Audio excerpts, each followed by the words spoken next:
Welcome to r/entitled people, where we share stories from your lives about people who think the rules don't apply to them and they should get what they want. Thank you, friends, for subscribing to the channel and for so many likes. And today we have 3 great stories, so subscribe, hit the like button, and let's begin. The first story, The Tale of Barbie, Too Pretty to Pay Rent, Too Entitled to Behave. The second story, Due to my quitting, the company does not have the knowledge needed to keep the existing system running smoothly. The third story, Entitled Guest Throws Tantrum Over Water. The first story is, my previous neighbor thinks that she's too attractive to pay the rent. I have a couple stories of entitled folks I've met and known. This specific incident took place in 2010. I had recently moved into my first apartment as a 20-year-old, and I was prepared to attempt to conquer the entire globe. When I wasn't at work, by playing Halo while I sat on my A, I rented a modest ground-level apartment with 1 bedroom. After about 3 months of living there, a girl who looked a lot like one of those dolls came in next door. I'll name her Barbie. This girl now had a model-like appearance. She was about 5 feet 8 inches tall, but she always wore platform high heels to give the impression that she was significantly taller. Her beautiful blonde hair and curvaceous figure gave her an intensely attractive appearance. She was aware of it. I couldn't help but wonder why she continued to reside in the subpar apartment building we shared. Although the rent was low, the neighborhood wasn't very great. This girl didn't appear like she belonged. Her vehicle appeared to be a red hatchback that was very new at the time. I can't recall the brand though. She also usually wore what appeared to be costly clothes. She also binge-watched the first Twilight film on repeat. Drove me crazy at times. God be praised for headphones. The problem is I had no notion this girl's occupation.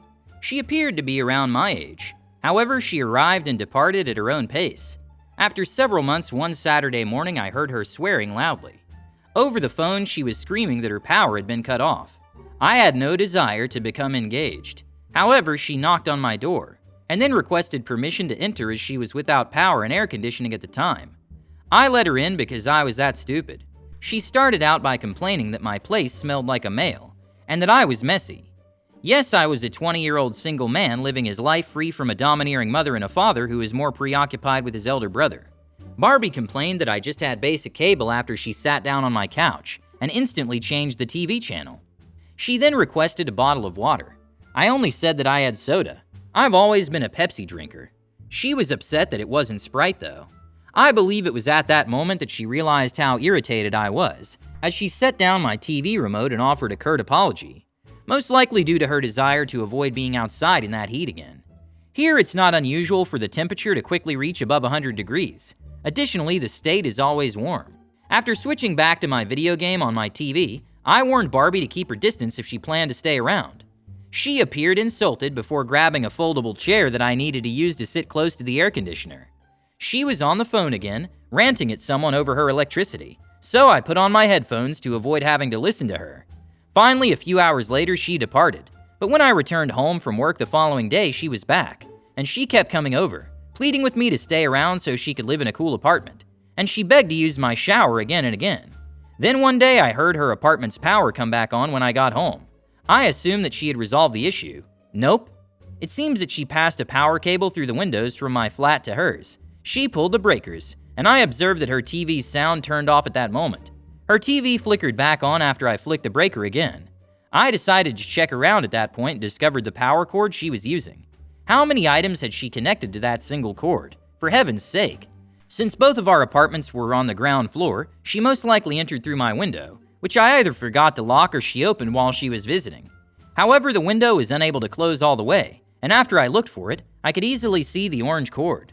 I considered unplugging it, but ultimately chose it to give my landlord a call. The apartment manager was dispatched by them, and I demonstrated Barbie's actions to her. Barbie had run a power line through my window, and when I pulled it, we both heard her curse as her electricity went out. I waited for her to switch on the TV again after plugging it back in. After that, I disconnected it for the final time, threw the cord out the window and locked it. It was Barbie and that I knocked on her door. I told her that I had just unplugged her apartment from mine when she responded. She mentioned that it wasn't very neighborly of me. However, the apartment management intervened, claiming that what she had done was electrical theft. Before one of us could say another thing, Barbie shut the door on us. But Barbie didn't give up. She grabbed that cord and ran it to a residence directly behind our flats and close to the apartment building. When the neighbor discovered the cord, he not only unplugged it but also broke it apart. Barbie eventually went over there and got into a heated argument with them regarding the cord. The apartment manager eventually showed up for her visit bearing an eviction notice. It seems that she just ever covered the first month's rent and nothing more. She may not have been paying her bills either, since after a few months her power and water were turned off. I heard her screaming at someone while she kept picking up the phone. I clearly recall her saying, "You were meant to be the one who made the payment. I was sleeping with you for that reason." I refused to make payment. I'm too attractive for that. After a week or so, Barbie moved out of the flat and I never saw her again. We started dating after the girl who moved in next door and we clicked. But it remained inactive. I still chuckle when I go back to Barbie's comment that she was too beautiful to work for. What an incredible tale. What a fascinating character. Barbie was, and I don't mean that in a good way. You certainly don't see people acting entitled like her or trying to steal electricity very often. You did the right thing by telling your landlord about her antics. It's a shame you had to cope with her. The fact that the neighbors stopped Barbie from stealing electricity is also a blessing. When Barbie explains why she's not paying her bills, it's quite entertaining to listen to, even though it can be quite frustrating. To put it mildly, her viewpoint is intriguing in that she thought she was too pretty to pay. In the end, it seems like justice was served with Barbie's eviction, and it's good that you were able to move on from that situation. I hope things worked out better with your new neighbor. The second story is, from organizational pandemonium to tropical peace, my flight from presumptuous leadership. Worked for a developing IT company for 13 years. I really cared about this company. Having helped it grow into a multi-million-dollar corporation, I inherited the CRM system from the boss who had designed it, meaning he started with the new file wizard and worked his way up to managing the market department, communications, and CRM database development. Besides these responsibilities, I also managed building maintenance and a few side projects. One of my responsibilities was to keep it running and add features, such data entry automation, as asked by the personnel. I completed my work quite successfully, creating unique custom reports for several internal departments the same day, and creating entire new database parts in a couple of weeks. In order to maintain the data as clean as possible, I also corrected small problems and mistakes made by users virtually every day. The majority of my coworkers were unaware of the amount of time I dedicated to daily system maintenance in order to maintain it functioning properly. Our CRM system was finally getting old after more than 10 years. Too many fixes and band-aids were slowing down the entire system. It was so devoid of basic security protections that a single irate employee could have easily brought down the entire system. Furthermore, FileMaker, the DB software that provided the foundation, was practically end of life. Although there aren't many expert developers or plugins for the program, especially none that can truly support me in programming, some people have used it. Though he believed it would speed up his contacts with the system, my boss insisted we're okay and wanted to invest $75,000 updating the database and hardware to the newest version, without redesigning the CRM program. I argued that our system needed to be completely rebuilt or migrated to a new and better system like Salesforce, which was far more suitable for our needs, and that this was a horrible decision because it wasn't really going to fix much. In the end, he concealed his actions from me, set up meetings with the engineering team, purchased the new hardware and software, constructed a new server, and moved the CRM database to the new hardware without my consent. It was fine, I'll do it myself in his thinking. I said, F it, you can have it at that point. One day, this haughty man-child asked, "Well, now that I've taken over your job, what are you gonna do with your free time?" As if he hadn't realized that, among other things, I was in charge of all of his office communications, phone, fax, and chat, as well as 100% of his digital and print marketing campaigns. "Well, boss, I guess I'm not working here any longer," is the final straw after growing weary of his SH. Speaking to him calmly over the phone, he was at the time sitting in his newly constructed, comfortable home office across the nation. I said, to be really honest, I was surprised how easily those words came out of my mouth. After saying okay, he abruptly ended the call. I returned home on Monday morning to finalize the arrangements after leaving an hour later for the weekend. Normal end of the day. The firm's vice president, who also resided on the opposite side of the nation, contacts my work phone and says, "We'd like to offer you a different position within the company now that you've had a weekend to think things over." "Thanks, but no thanks. I don't need this crap," I answered. And so, having worked for the company for more than 10 years, behind the boss and his wife, I ended my career. I moved my wife and I across the nation to a tropical paradise where we can work from home and grow our small business at my own pace. I packed up our stuff, free any haughty bosses or treacherous coworkers, and I'll reap just what I sowed.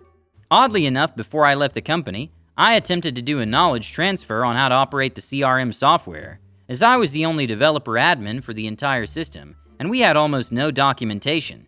Nevertheless, my haughty supervisor insisted he come up with a list of questions for me to respond to, which I readily complied with, rather than allowing me to lead the training sessions with the engineering team. His list of inquiries covered insignificant subsystems inside the larger system and was utterly irrelevant. They were so screwed up by the time I left, having given them less than 5% of the information required to maintain the functionality of the current system. It's been 4 years since then, and they still haven't found a replacement for me. Your decision to quit a toxic workplace and forge your own way sounds like a courageous and liberating one. The loyalty and effort you put into maintaining the CRM system and all of your other duties were obviously underappreciated by your previous employer. Regrettably, your boss disregarded your knowledge and experience and decided to handle important decisions regarding the CRM system upgrade on his own. The courage it takes to uproot your life and start over in a tropical paradise, away from haughty bosses and office politics, is admirable. The fact that after 4 years your former employer still hasn't identified a suitable successor for you is hilarious, and speaks volumes about the special contribution you made to the company. Leaving a toxic workplace can be the wisest choice for your career and personal development at times. The best of luck to you in the future. The third story is, the water was the cause. As my shift at the mid-upscale chain hotel I work for was coming to an end last night, I noticed a guest, BG for belligerent guest, and his son, who was no older than 6 years old, perusing the snack shop next door. I went up to the window and asked if he needed any help. He then asks a question concerning 2 specific things in his response. BG: Hi, how much is the mac and cheese that's instant? May I also receive a complimentary additional bottle of water as a superior shiny member? I was wondering whether I could obtain another as I had already received some at check-in. OP: Even the mac and cheese costs $5. Regarding the waters, they're only free at the time of check-in. After that, you can buy more for $4 each. BG: So I have to buy one, but I have to add water to this mac and cheese? My room doesn't have a microwave. Background: Our snack shop is the only location where guests can use a microwave. OP: You're right, sir. Once more, free waters are only offered upon check-in. BG: You're throwing away all that for a water bottle when I spend more than 250 nights a year at this chain as a superior shiny member? OP: I'm sorry again, but complimentary waters are only available during check-in. I can charge a bottle of water to your room if that's what you'd prefer. BG: In any case, while mumbling to himself, piece of autistic trash. I'm not on the autism spectrum to start with. Second, that's still an inconsiderate comment that's neither here nor there, whether I am or not. I answer in a composed yet forceful tone. OP: I'm declining your service then. BG: Stupid. Over an entire body of water? When I check out, I'm gonna write to your general manager to tell him how effing rude you are. I'll get you fired. I refuse to accept this. I spend more than 250 nights a year with this chain. OP: Excellent. Write to him now. BG: You fat tub of SH. I will. Go down and wait. OP: Is that the way you conduct yourself around your son? BG: I don't get an effing water from you, which is why I talk that way in front of my son. Everything about an effing water. I'll take over your job, you fat a-hole. OP: I apologize if that's how you feel, sir.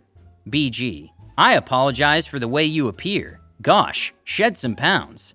OP: I appreciate it. Good luck tonight. He came back a minute or 2 later, his son not with him, and asked for my name. I willingly provided it to him so he could write his hateful letter about me, just to have him revealed as the entitled jerk he is. I feel so bad for the poor child to have a father that's such a bad role model. The front office manager emailed me the following day to let me know how she was able to recognize and DNR BG at checkout. Yes, he's free to verbally attack staff members at other sites in our church, but we made sure they were all well aware of this previous contract. It's terrible that a customer could be so rude and disrespectful, especially over something as insignificant as a water bottle. Regardless of the context, verbal abuse of any kind is never acceptable. It made me feel better to hear that your bosses dealt with the guest behavior in the right way, and made sure that you and your coworkers are safe from further harassment. Hit the like button and subscribe to the channel. Have a good day.